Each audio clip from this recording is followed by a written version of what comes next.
All right. Hey, everyone. Welcome to week 10 of Sci Fi Studies. We just finished up George Orwell's 1984. Now we are moving on to William Gibson's Neuromancer, um, which is a pain in the ass of a book, but we're going to get through it. This is my third time reading it, and it doesn't get any easier, but that's okay. So I really don't have um, anything else that I need to go over. It looks like, so I think we can just get right into it. Um, so Neuromancer is a um, you know set in a typical sci-fi fashion in a gritty futuristic world that's dirty, a lot of metal and dust, and you can really feel the dust as you read the book.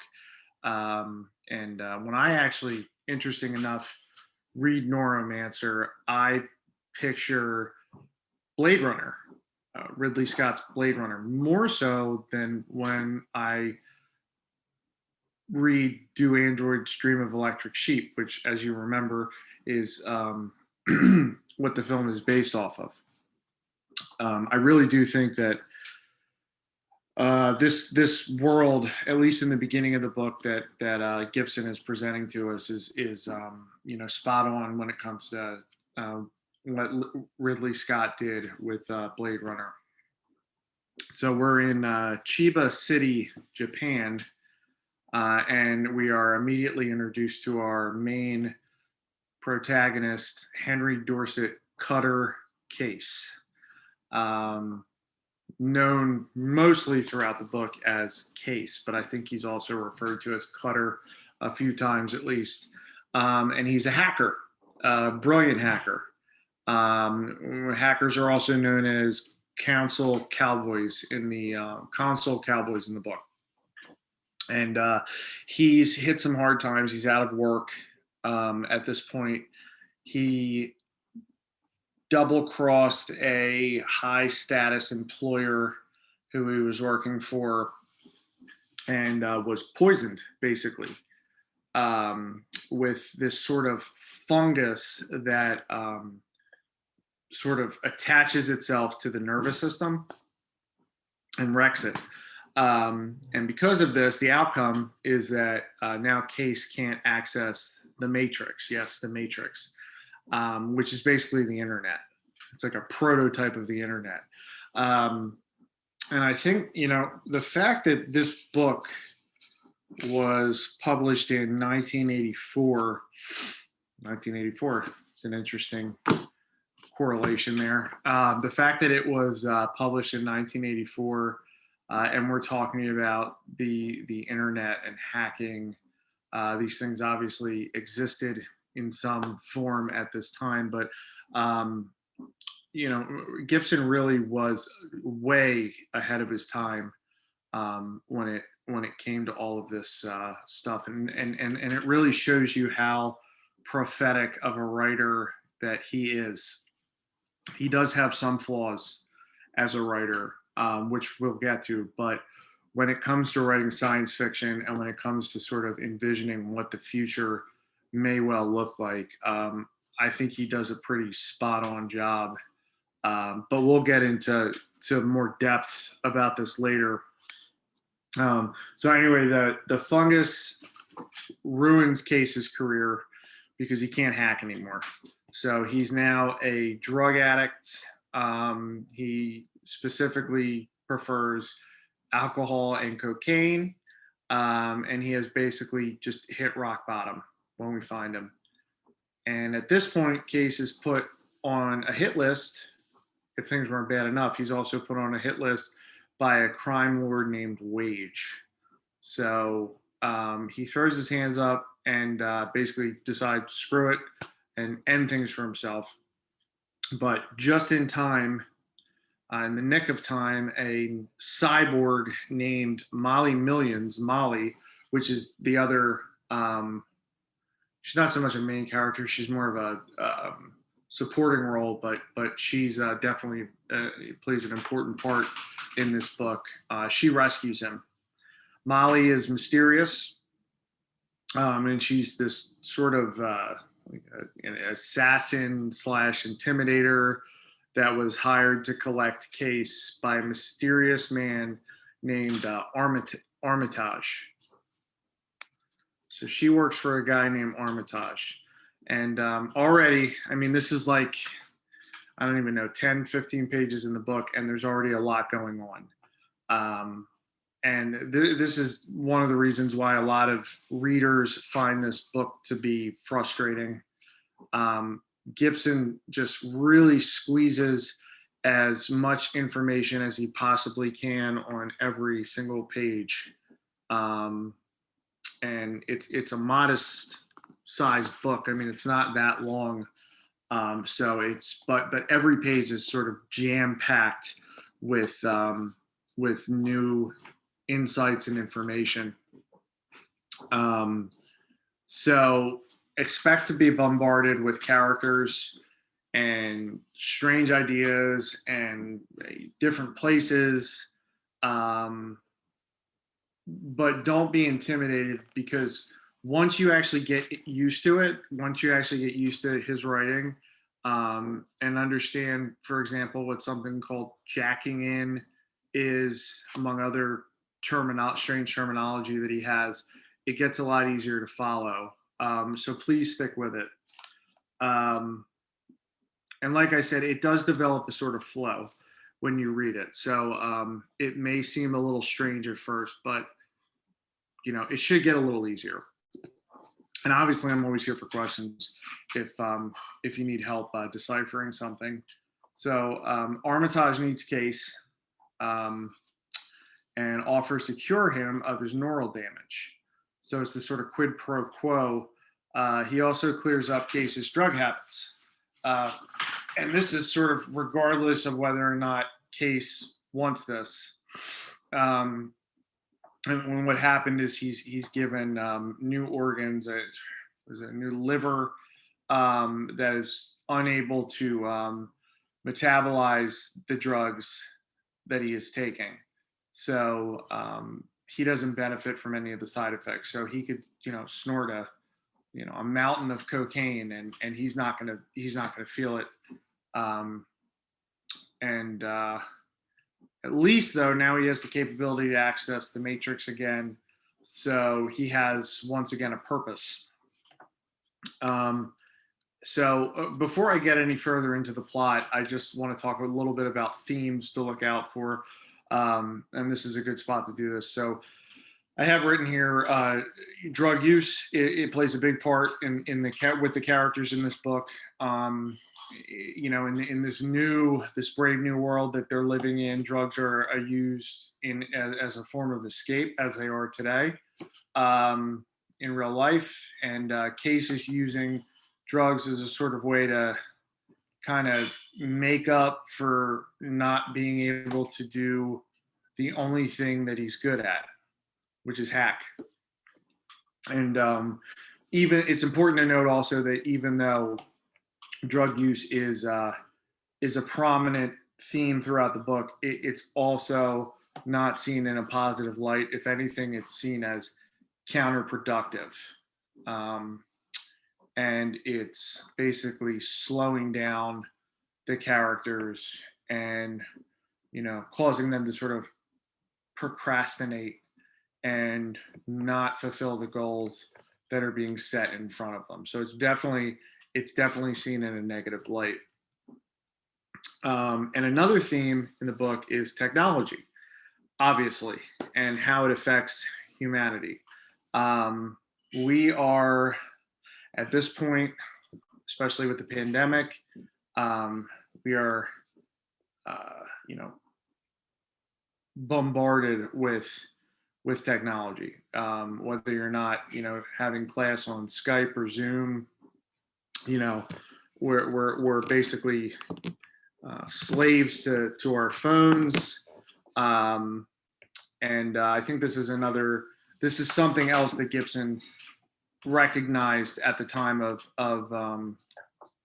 writing the book. And the Matrix in the book, like the internet, allows humans to live a second life. So I want you to think about that, and think about, for example, social media, and how social media allows us to not only live, sort of vicariously through other people, celebrities and whatnot, people who have, quote unquote, exciting lives. But we also have the opportunity to um, portray ourselves as something that we are not. And this second life that the internet offers in the book is, it's kind of like, yeah, it offers you this second life, but at what cost? Because the real world is basically turned to garbage. There's AI too. Androids are able to feel and be human, but humans lose their humanity at the same cost of androids. So Gibson is showing you this, these dichotomies, and also showing us that technology, like drug use, may have some perks, but what are people sacrificing at the same time? So those are some themes to look out for. And remember, it's important too that if I do bring up a theme in these little mini lectures that I post, it's important to remember that you're most likely going to be quizzed on that. So just keep that in mind. The quizzes come directly from my notes that I use to give these lectures. So just keep that in mind, because I will never put anything on a quiz that I haven't discussed in one of these lectures. So back to the story. So Armitage's motives at this point are for hiring Case are unknown. We know though that he needs Case to break into something for him. And we also learn that his motives are not as benign and innocent as they seem. Even though he has given Case access to the Matrix, or the ability to have access to the Matrix and to kick his drug habit, he's also lined his blood vessels with poison. And this poison will be released in him unless he completes his mission in due time. So Case is basically given a sort of expiration date if he doesn't do what he's told, because there is a cure. But he's not going to get that cure unless he does what he's told, and he's pissed about this. He has no choice but to follow orders. So Molly, who is a cyborg, remember, and Case get their first mission. They have to commandeer a ROM drive with the thought patterns of McCoy Pauly. So now we're on to character 4. McCoy Pauly is also known as Dixie Flatline. Dixie, before he died, basically did the same thing Case does now. So think about it this way.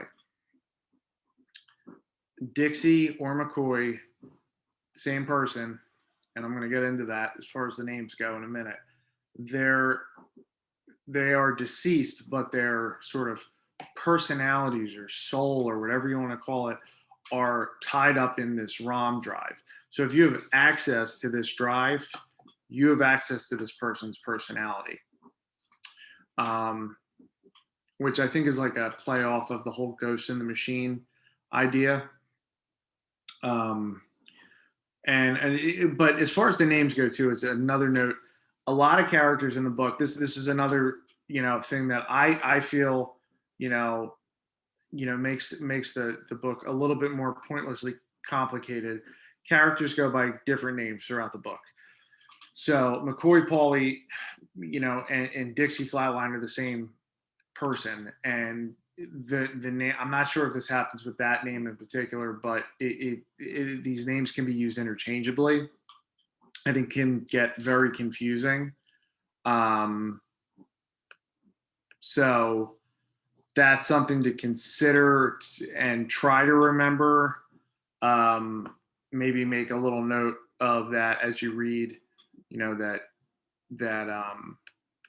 most of the characters do go by different names. And I'll always point that out. So Dixie um, did have a relationship with Case. He was actually one of Case's teachers. He trained Case how to hack. And the reason they need Dixie's thoughts is because the real job Armitage has in store for them, for Molly and Case, is extremely complicated. And they need the expertise of someone like Dixie, someone so good. Obviously, someone who taught, Case, who is a master hacker. And I think this is the point in the book where it really starts to get complicated, because the group's mission is to, I have to read my notes with this just so I don't screw anything up. The group's mission is to break into a place called SenseNet. So it's a like a multi, it's a giant corporation. Think Apple, think Silicon Valley, and steal another ROM construct that. Sorry, I'm getting myself confused here. Got it. Okay, so they have to break into SenseNet, steal another ROM construct like Dixie. While they're planning the heist, Molly and Case do some sleuthing on their own and learn that Armitage is actually Colonel William Corto. So there we go with the names again. Armitage was Colonel William Corto, a member of a black ops group known as Operation Screaming Fist. Corto, or Armitage, was the only person out of the group that survived the mission. So we're learning a little bit more about who this guy is, but not much. And we learned that Corto was hurt badly during the mission and is rebuilt in a way. So think of like Darth Vader, with a new personality known as Armitage.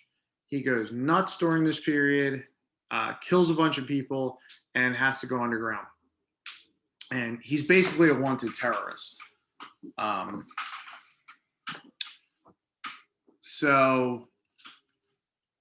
Right, okay. I just want to read to you a section of the book. It's the beginning of chapter 4, and this is a really good introduction to how Case actually enters the Matrix. And I think this is definitely one of Gibson's strong points, his description of the Matrix and the action that he sets down on the page. So let me just read this to you. So Case sat in the loft with the dermatrode strapped across his forehead, watching motes dance in the diluted sunlight that filtered through the grid overhead. A countdown was in progress in one corner of the monitor screen. Cowboys didn't get into SimStim, he thought, because it was basically a meat toy. He knew that the trodes he used and the little plastic tiara dangling from a SimStim deck were basically the same. And that the cyborg matrix was actually a drastic simplification of the human sensorium, at least in terms of presentation, but SimStim itself struck him as a gratuitous multiplication of flesh input. The commercial stuff was edited, of course, so that if Tally Isham got a headache in the course of a segment, you didn't feel it. The screen bleeped a 2-second warning. The new switch was passed into his sundial with a thin ribbon of fiber optics, and 1 and 2 and cyberspace slid into existence from the cardinal point. Smooth, he thought, but not smooth enough. Have to work on it. Then he keyed the new switch. So I think basically at this point he is in the mind of Molly. which is where he needs to be in order to get the ROM device that they need. So Armitage's crew gets the ROM construct, and they move on to phase 2, which involves traveling to Istanbul and Peter Riviera, who is absolutely insane. They need this guy, though.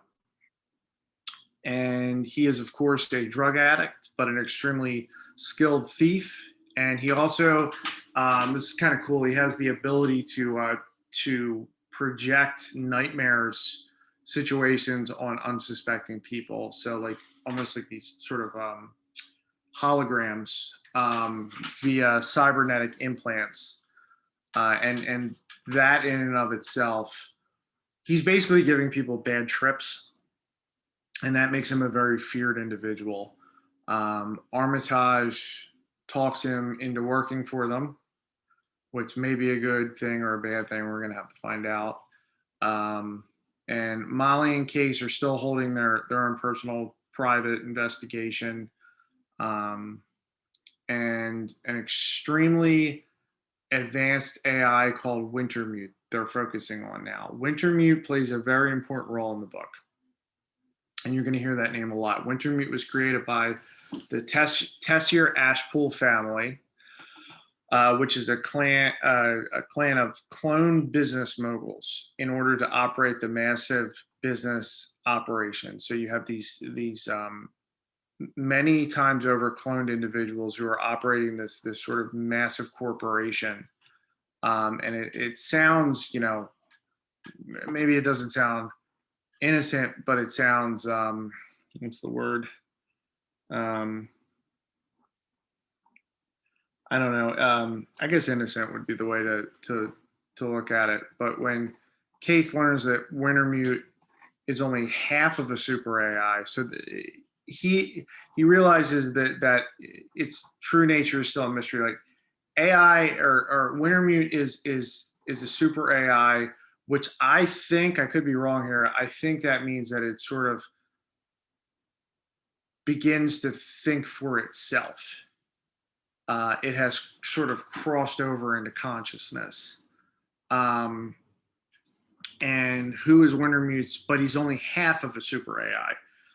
And his other half is Neuromancer, which is where the title of the book comes from. And these AIs, again, can think for themselves, and they have this urge to merge with each other's consciousness. And Armitage is basically the pawn in all of this.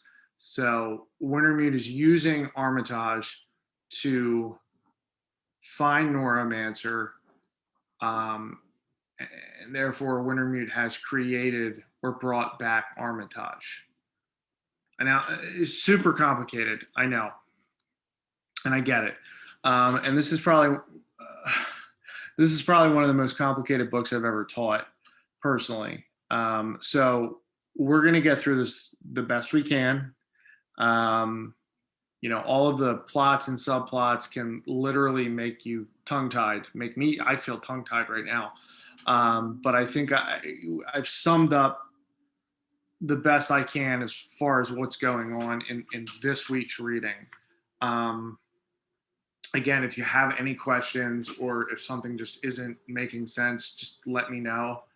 But we're going to get through it. This is our last book. Then we go on to television, which is going to be a nice relief. And again, like I said, if you have any questions, let me know. I'm always here. Email is the best way to contact me. And I will talk to you soon. Have a nice day.